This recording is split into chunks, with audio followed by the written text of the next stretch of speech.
যদি এমন হতো আমরা এক্সেলে প্র্যাকটিস করবার জন্য একটা মার্কশিট উইদিন 10 সেকেন্ড করে ফেলতে পারতাম, তো তাহলে আমার কি করতে হবে দেখো। আমাকে যেরকম মার্কশিটের একটা ফরম্যাট তৈরি করে নিতে হবে, নেম এবং সাবজেক্ট, যে কটা সাবজেক্ট তুমি দিতে চাও সাবজেক্টগুলো লিখে নিলে।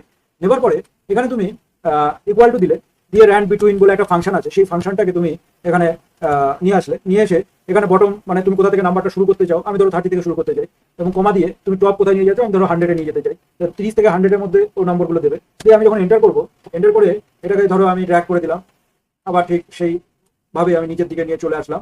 দেখো পুরো নাম্বারগুলো কিন্তু অটো নিয়ে নিল, আমার কিন্তু আলাদা করে আর লিখতে হলো না। হ্যাঁ, কত অল্প সময়ের মধ্যে আমরা করে ফেললাম। আবার যদি টোটাল করতে চাই, টোটাল ঠিক সেম ফরম্যাট, তুমি যদি এখানে অল্ট প্রেস করে তুমি যদি ইকুয়াল টু দিয়ে এন্টার মারো, দেখো রেঞ্জটা সিলেক্ট হয়ে গেল। যে রেঞ্জটা সিলেক্ট হয়ে গেল, তুমি এন্টার মারলে, তাহলে দেখো আবার তারপরে এটাকে ড্র্যাগ করে নিচে নামিয়ে দাও, তাহলে প্রত্যেকটা টোটাল তুমি এখান থেকে পেয়ে গেলে। তো এইভাবে খুব অল্প সময়ের মধ্যে আমরা যদি কোনো একটা ডেমো মার্কশিট তৈরি করতে চাই, আমরা এক্সেলে এইভাবে করে ফেলতে পারি। ধন্যবাদ।